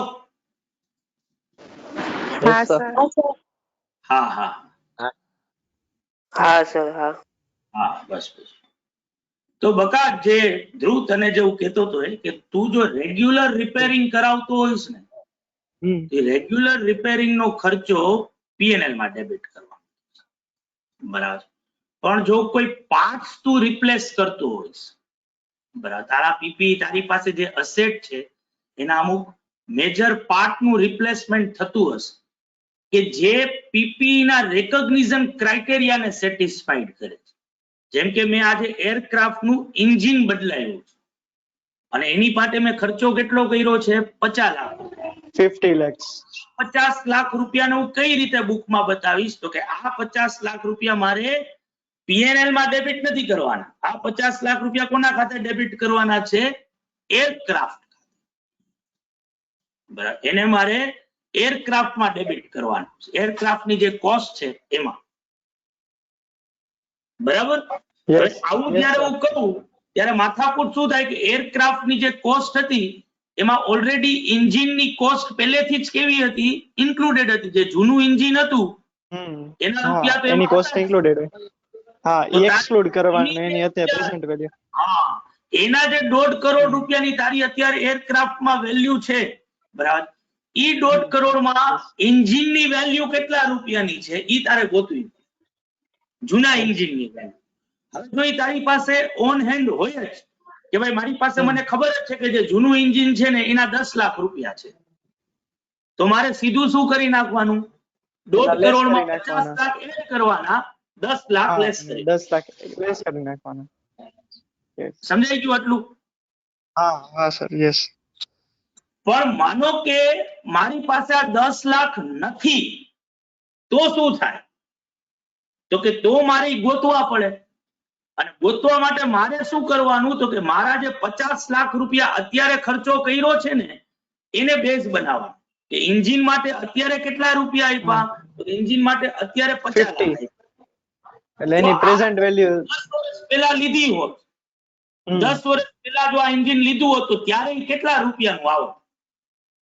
એના માટે ટાઈમ વેલ્યુ ઓફ મની ના કન્સેપ્ટ નો યુઝ કરવા. એક વસ્તુની ફ્યુચર વેલ્યુ 10 લાખની છે, 50 લાખની છે, તેની પ્રેઝન્ટ વેલ્યુ શું થાય? એના માટે મને ક્વેશ્ચનમાં એક અપ્રોપ્રિએટ રેટ ઓફ ડિસ્કાઉન્ટ આપ્યો છે. સે ફોર એક્ઝામ્પલ મેં કીધું કે 10% નો રેટ મને કીધો છે, તો મારે શું કરવાનું? 10% નું 10મા વર્ષનું પ્રેઝન્ટ વેલ્યુ ફેક્ટર ગોતી લેવું. જે માનો કે 0.5 આવ્યું, તો મારે 50 લાખને સીધા 0.5 થી મલ્ટીપ્લાય કરું ને એટલે મને એની પ્રેઝન્ટ વેલ્યુ 10 વર્ષ પહેલાની મળી જાય, 25 લાખ રૂપિયા. આ 25 લાખ રૂપિયા 10 વર્ષ પહેલાની વેલ્યુ થઈ, જેના ઉપર 10 વર્ષનું ડેપ્રિસિએશન લેસ કરવાનું આવે, ત્યારે મને એની આજની વેલ્યુ મળે. તો માનો કે આ 10 વર્ષમાં મેં 10 લાખ રૂપિયાનું ડેપ્રિસિએશન એના પર ક્લેમ કર્યું હોય, જો 25 લાખની વસ્તુ બતાવતો હતો, તો અત્યારે એની કેરિંગ અમાઉન્ટ બુકમાં કેટલા રૂપિયાની હોવી જોઈએ? તો મારે શું કરવાનું? 50 લાખ એડ કરવાના અને 15 લાખ લેસ માઇનસ કરવાનો. યસ સર, સમજાઈ ગયું. હા સર. આ વસ્તુ આપણે ક્વેશ્ચન ઉપરથી હવે સમજીશું. અને બીકોઝ ઓફ કરણભાઈ ને તમે ઘણા બધા લોકો બહુ એન્શિયસ થઈ રહ્યા છો કે રુચિર સર નો બહુ લેક્ચર તમારો મિસ થઈ રહ્યો છે, એટલે અત્યારે આ ક્વેશ્ચન ને આપણે લેતા નથી. કાલે જ્યારે મળશું ત્યારે આ જ પોઈન્ટ હવે ક્વેશ્ચન ઉપરથી સમજીશું. પણ મેં જે આ થિયોરી સમજાવી એમાં જો કોઈને પ્રોબ્લેમ હોય તો મને પૂછો. બાળકો સર ગ્રીનિતા બોલું. આ ઓલું ફર્નેસ વાળું હતું ને સર, રિલીનિંગ કરવાનું, ઈ સર કેપિટલાઇઝ કેમ? ઈ તો આપણે અમુક શું કે વાસ આપણે વાપરી ભઠ્ઠી, તો ઈ તો પછી સર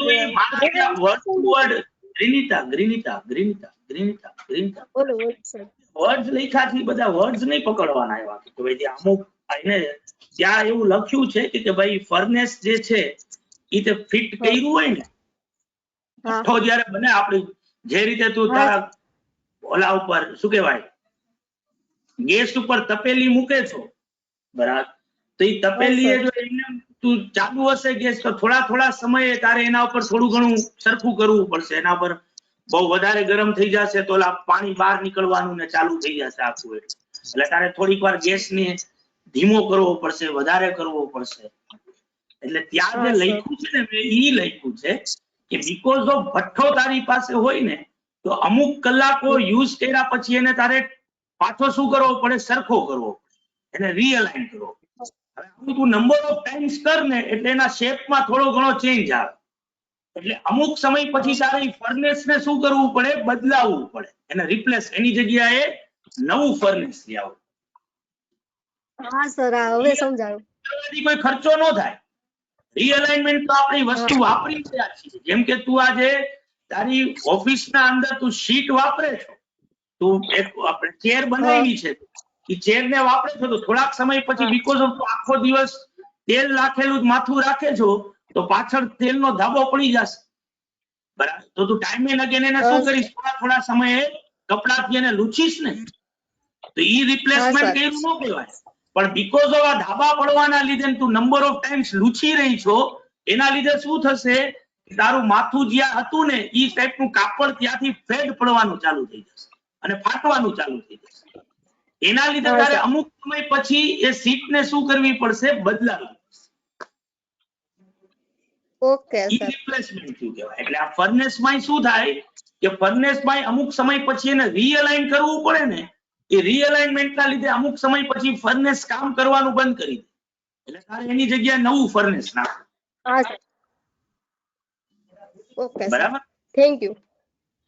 ટીટી એ કઈક, હા ટીટી શું પૂછતો હતો બકા? સર આ જે રેટ ને ડિસ્કાઉન્ટિંગ કરીએ છીએ એ એવું જરૂરી નથી બકા. એ તો discounting rate to time value of money નો કન્સેપ્ટ તું જો ભણ્યો તો ઓબ્વિયસલી કયો રેટ અપ્રોપ્રિએટ છે ડિસ્કાઉન્ટિંગ કરવા માટે. ઘણા બધા લોકો ખાલી ઇન્ફ્લેશન રેટ ને લેતા હોય છે, ઘણા બધા લોકો રિસ્ક ફ્રી રેટ ને લેતા હોય છે, ઘણા બધા લોકો જે છે એ પોતાનું એક્સપેક્ટેડ રેટ લેતા હોય છે કે જેમાં રિસ્ક ફ્રી રેટે હોય અને રિસ્ક પ્રીમિયમ હોય. તો કયા રેટ ને લેવો ઈ તારા ઉપર છે, બરાબર, જે તું ટાઈમ વેલ્યુ ઓફ મની ના કન્સેપ્ટમાં ભણ્યો. કે ભાઈ કયો રેટ અપ્રોપ્રિએટ છે એ તારે વિચારવાનું કે તારે 5% રેટ લેવો, 7% રેટ લેવો કે 15% રેટ. એ ઘણા બધા સર્કમસ્ટન્સીસ ઉપર પણ આવે એ બધી વસ્તુ કે તું કઈ વસ્તુને ઇવેલ્યુએટ કરી રહ્યો છો, બરાબર, એની સામે જોવાનું. તારા માટે ખુશ ખબર એ છે કે એઝ અ સ્ટુડન્ટ આ રેટ તને ક્વેશ્ચનમાં આપ્યો હશે. બરાબર. અવાજ આવે છે? હા આવે જ છે બકા. હા સર, રિસ્ક ફ્રી રેટ અને ઈ તો સર જે આવતું હતું ટાઈમ વેલ્યુ ઓફ મની, તો આપણે ઇન્વેસ્ટ કરતા હતા બેંકમાં ને એમ, તો લાગુ પડે ને સર? કઈ પણ બાજુ ઇન્વેસ્ટ કરે તો આવે ને સર? આ તો આપણે આજે જે ફ્યુચર વેલ્યુ છે એની પાસ્ટમાં શું વેલ્યુ હશે એ આપણે જાણવી છે, તો એના માટે તો તારી પાસે શું સજેશન શું છે? એ વસ્તુ કઈ રીતે પાસ્ટની વેલ્યુ ગોતવા માટે શું કરવું જોઈએ? તો એટલે કોઈ એવો જ રેટ લેવો જોઈએ ને સર, એટલે એવો જ રેટ હશે ને કે જે વેલ્યુ હતી જેનાથી વધતી હોય, એમ ઇન્ફ્લેશન છે જેમ કે પ્રાઇસ. ઇન્ફ્લેશન 5% નું છે તો બટેટાના ભાવ 5% થી જ વધતા હશે એવું તું માનો છો? ના, બીજા ફેક્ટર્સ હશે પણ એમાં મને બીજા ખબર નથી. ફેક્ટર આવે ને, જેમ કે એની સપ્લાય ડિમાન્ડ નો કન્સેપ્ટ આવે, બરાબર. ઓવરઓલ બીજા ઘણા બધા ફેક્ટર્સ આવે. એ રીતે એ પર્સપેક્ટિવ પાર્ટ છે આપણું. જેમ કે આજે મારે ખાલી મારું સ્ટાન્ડર્ડ ઓફ લિવિંગ ને મેન્ટેન કરવું છે તો હું ઇન્ફ્લેશન રેટ ને લઈશ કે જે પહેલા હતું એવું જ મારે સ્ટાન્ડર્ડ ઓફ લિવિંગ જીવવું છે, બરાબર. પણ મારે એના ઉપર થોડા વિધાઉટ ટેકિંગ એની રિસ્ક મારે અમુક રૂપિયા કમાવા છે, બરાબર. તો હું રિસ્ક ફ્રી રેટ મારા માટે એક અપ્રોપ્રિએટ રેટ બને. મારે રિસ્ક લેવું છે કે જેમાં કદાચ રૂપિયા ગુમાવવા તૈયાર, જો રૂપિયા ગુમાવવા તૈયાર થતો તો પછી મારું એક્સપેક્ટેડ રેટ થોડુંક વધી જાય, તો ત્યાં ભેગું રિસ્ક પ્રીમિયમ આવે. એટલે જ્યારે હું શેર માર્કેટમાં પૈસા લગાડું છું તો ત્યારે 5-7% નું રિટર્ન એક્સપેક્ટ નથી કરતો, ત્યારે હું 15-20% નું રિટર્ન એક્સપેક્ટ કરું. બીકોઝ ઓફ ત્યાં જે રીતે અપસાઇડ મળવાના ચાન્સીસ છે એ રીતે મારું ડાઉનસાઇડ મળવાના ચાન્સીસ છે, તો ત્યાં રિસ્ક છે, બરાબર. તો ત્યાં હું રેટ અલગ લઈશ. એટલે કયો રેટ લેવો એને તારા પોતાના ઇન્ડિવિડ્યુઅલ પર્સપેક્ટિવ ઉપર એ વસ્તુ આવે. તું કદાચ તારા પ્લાન્ટ એન્ડ મશીનરી ને 10% થી ડિસ્કાઉન્ટ કર અને બિલ્ડિંગ ને કદાચ 12% થી ડિસ્કાઉન્ટ કર, બરાબર. કારણ કે તું બે વસ્તુને અલગ અલગ રીતે એનાલાઇઝ કરી રહ્યો, તો એ તો એક આખી ડિફરન્ટ પોઈન્ટ ઓફ વ્યૂ છે આપણું. એટલે ઇન્ફ્લેશન નો જ રેટ લેવો એવું જરૂરી નથી. કોઈ પણ શકે ઇન્ફ્લેશન નો રેટ લઈ શકાય, પણ એ જો તું પોતે એવું માનતો કે ભાઈ તારા માટે આ ઇન્ફ્લેશન નો રેટ અપ્રોપ્રિએટ રેટ છે તો તું એને એ રીતે ઇવેલ્યુએટ કરીશ. બરાબર છે. બરાબર ને? તો બાળકો ઘણું થોડુંક લાંબુ ચાલ્યું આપણું આ, તો મારા તરફથી રુચિર સર ને સોરી એ કહી દેજો ભાઈ, બરાબર. કાલે મળશું ત્યારે હજી બહુ ખુખાર ચર્ચાઓ કરીશું. ખાલી એક નાનકડું હોમવર્ક તમને આપી દઉં. આજે પ્રેઝન્ટેશન મોડેલ મેં તમને આજે શીખવાડ્યું છે, આના એક ક્વેશ્ચન હોમવર્કમાં આપ્યો ને 2 ક્વેશ્ચન મેં ગણાવ્યા. આજે એક્ઝામ પૂરી થાય પછી એકવાર મહેરબાની કરીને પાછું તમારી રીતે ગણી લેજો, બરાબર. જેથી કરીને હજી કોઈને કઈ તકલીફ હોય તો તમે મને પૂછી શકો. Okay sir. ઓકે, ચાલો. આવજો બાળકો, આવજો. આવજો સર. આવજો સર. આવજો સર. આવજો.